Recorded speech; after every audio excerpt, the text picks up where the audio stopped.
Hello बच्चों, हम twelfth class के इकोनॉमिक्स का टॉपिक कर रहे हैं डिमांड।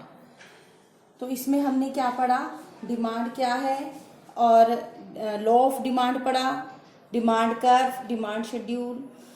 तो लॉ ऑफ डिमांड यानी कि मांग के नियम में हमने ये पढ़ा है कि अगर किसी वस्तु की प्राइस यानी कि कीमतें बढ़ जाती हैं तो उसकी मांग, उसकी डिमांड कम हो जाती है। तो जो प्राइस है और डिमांड यानी कि कीमत और मांग में उल्टा संबंध होता है, विपरीत संबंध होता है। अगर हमारे प्राइस यानी कि कीमतें बढ़ेंगी तो डिमांड क्या हो जाएगी, कम हो जाएगी। और अगर प्राइस यानी कि कीमतें कम होंगी तो डिमांड क्या हो जाएगी, बढ़ जाएगी। तो ये उल्टा संबंध होता है। इसी वजह से जो हमारा डिमांड कर्व है वो ऋणात्मक ढलान का होता है, ऊपर से नीचे की तरफ होता है।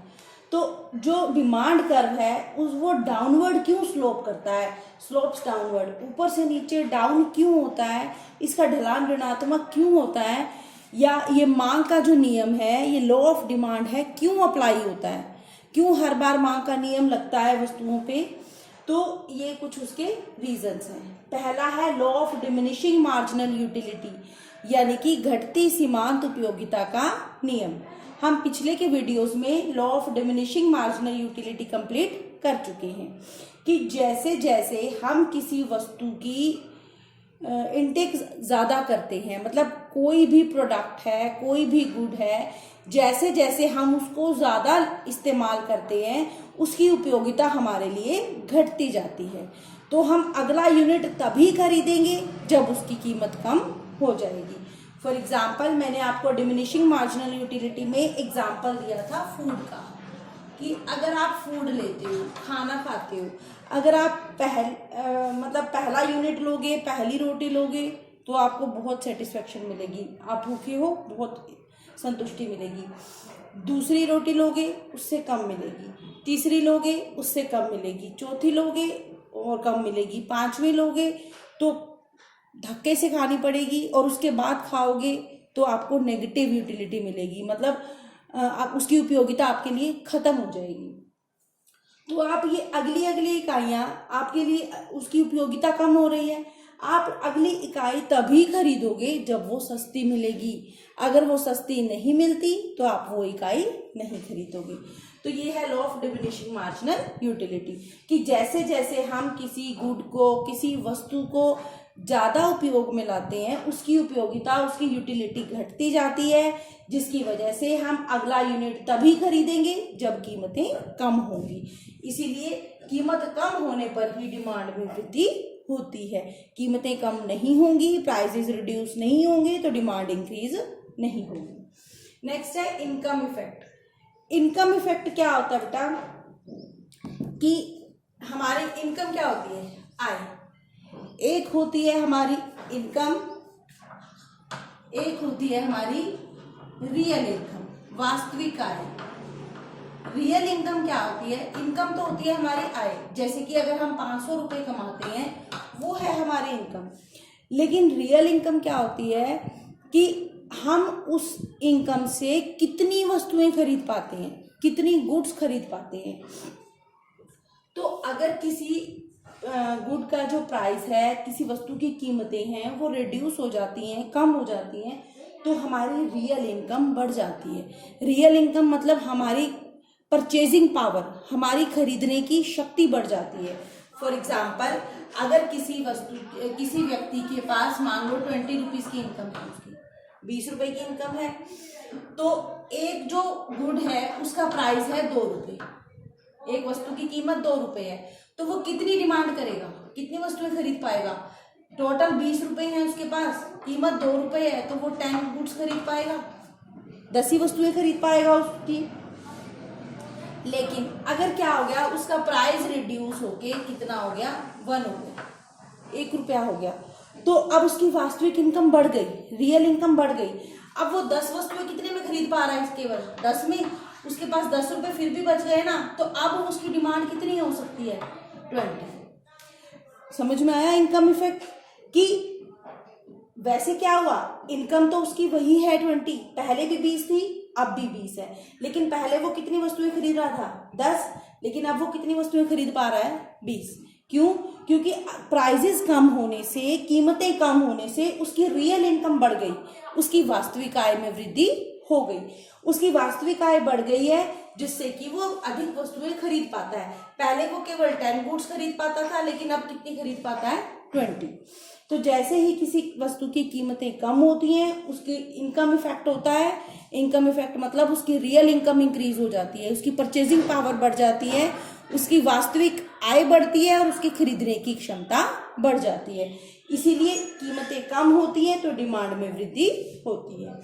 नेक्स्ट है सब्स्टिट्यूशन इफेक्ट। सब्स्टिट्यूशन इफेक्ट क्या होता है? आपको सब्स्टिट्यूट गुड्स बताई थी लास्ट वीडियोस में। सब्स्टिट्यूट गुड्स क्या होती है? जब हम एक गुड के स्थान पर दूसरी को यूज कर सकते हैं, एक वस्तु के स्थान पर दूसरी का इस्तेमाल कर सकते हैं। जैसे कि टी एंड कॉफी, चाय और कॉफी। चाय और कॉफी है तो हम चाय की जगह कॉफी का इस्तेमाल कर सकते हैं और कॉफी की जगह किसका इस्तेमाल कर सकते हैं? चाय का। तो अगर कॉफी की प्राइस बढ़ गई, कॉफी की कीमतें बढ़ जाएंगी, तो क्या हो गया? कॉफी महंगी हो गई। महंगी होगी तो क्या होगा? लोग सोचेंगे कि इतना महंगा लेने से अच्छा चाय ले लो। तो लोग कॉफी को छोड़ के, कॉफी के कस्टमर किसके पास आने लगेंगे? चाय के पास। तो चाय की डिमांड क्या हो जाएगी? बढ़ जाएगी। तो इसको बोलते हैं सब्स्टिट्यूशन इफेक्ट। चाय की कीमत में कोई परिवर्तन नहीं हुआ, लेकिन फिर भी कॉफी की प्राइस बढ़ने से, कॉफी की कीमतें बढ़ने से चाय की डिमांड में वृद्धि हो गई, चाय की डिमांड इंक्रीज हो गई। इसी को बोलते हैं सब्स्टिट्यूशन इफेक्ट, कि हम एक वस्तु के स्थान पर दूसरी वस्तु का प्रतिस्थापन कर दिया। एक वस्तु के स्थान पर, एक गुड के स्थान पर हमने दूसरी गुड को सब्स्टिट्यूट कर दिया। कॉफी की जगह अब हमने क्या लेना पसंद किया? चाय। इसको बोलते हैं सब्स्टिट्यूशन इफेक्ट, यानी कि प्रतिस्थापन प्रभाव। नेक्स्ट है साइज ऑफ कंज्यूमर ग्रुप, यानी कि ग्राहकों का आकार। ग्राहकों की संख्या बढ़ जाती है, ग्राहकों का आकार बढ़ जाता है। इस वजह से कीमतें और मांग में विपरीत संबंध होता है। फॉर एग्जाम्पल, अब क्या है? कोई गुड है ए, उसकी प्राइस है 5 रुपये, ठीक है। लेकिन क्या है कि जो कीमत उसकी प्राइस है 5 रुपये, प्राइस है ये, ठीक है। अब कुछ गरीब लोग हैं, पुअर हैं, जो कि 5 रुपए में नहीं खरीद पाते वो वस्तु। अगर उसका प्राइस कम होके 4 हो गया या फिर 3 हो गया, तो क्या जो पुअर पीपल है वो भी अब ये वस्तु खरीद सकते हैं। क्यों? क्योंकि अब ये सस्ती हो गई और उनकी जितनी आय है उसमें वो ये गुड खरीद सकते हैं। इसको बोलते हैं साइज ऑफ कंज्यूमर ग्रुप, यानी कि ग्राहकों का आकार बढ़ गया।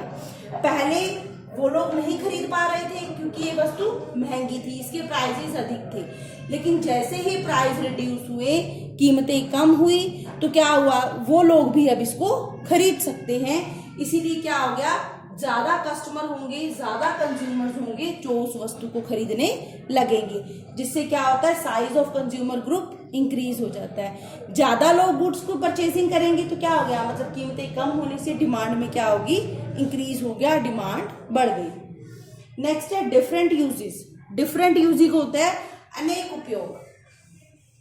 अगर किसी गुड के प्राइसेस रिड्यूस हो जाते हैं तो हम उसके बहुत से यूजेस करने लगते हैं, बहुत से उपयोग करने लगते हैं।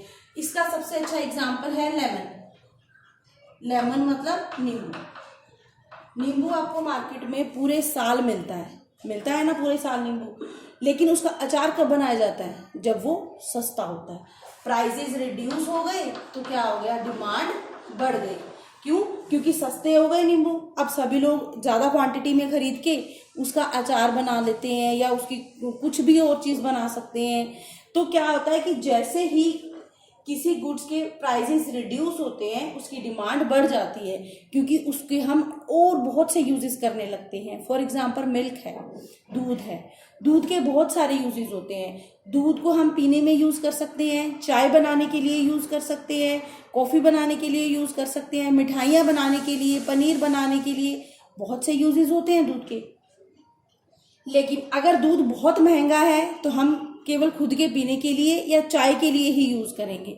अगर दूध सस्ता है तो वो बहुत ज़्यादा यूज़ हो जाएगा पनीर बनाने के लिए, दही बनाने के लिए, मिठाइयाँ बनाने के लिए। तो जैसे ही किसी गुड के प्राइसेस रिड्यूस होते हैं उसके डिफरेंट यूजेस होने लगते हैं, उसके यूजेस बढ़ जाते हैं, उसके उपयोग बढ़ जाते हैं, जिसकी वजह से डिमांड बढ़ जाती है। लेमन है, मिल्क है, जिनके कई सारे यूजेस हैं, प्राइसेस कम होने पर उनकी डिमांड बढ़ने लगती है। तो ये थे कुछ रीजंस कि हमारा मांग वक्र जो है ऋणात्मक क्यों होता है, why demand curve slopes downward, यानी कि प्राइस और डिमांड में जो इनवर्स रिलेशन है, उल्टा रिलेशन है, वो क्यों होता है? क्योंकि उपयोगिता घटने लगती है, हम यूटिलिटी कम होने लगती है, हम अधिक तभी खरीदेंगे जब कीमतें कम होंगी। इनकम इफेक्ट, यानी कि हमारी रियल इनकम बढ़ जाती है, वास्तविक आय बढ़ जाती है, जिसकी वजह से हम पहले की तुलना में अधिक खरीद सकते हैं। सब्स्टिट्यूशन इफेक्ट कि कीमतें बढ़ जाएंगी तो लोग उसके सब्स्टिट्यूट यानी कि कॉफ़ी छोड़ के चाय पीने लगे तो क्या होगा, उसकी डिमांड बढ़ जाएगी। साइज ऑफ कंज्यूमर ग्रुप, जो लोग गरीब थे, महंगी होने की वजह से वो लोग नहीं खरीद पा रहे थे या नहीं खरीदना चाहते थे, सस्ता हो गया, प्राइसेस कम हो गई तो वो लोग भी खरीदने लगते हैं, जिससे कि अधिक कस्टमर्स खरीदेंगे तो डिमांड क्या हो जाएगी, बढ़ जाएगी। डिफरेंट यूजेस, अगर गुड्स सस्ती हो गई तो हम उसके कई यूज करने लगते हैं, तो जिससे क्या होता है, डिमांड बढ़ जाती है। तो ये थे reasons why demand curve slopes downward. Thank you.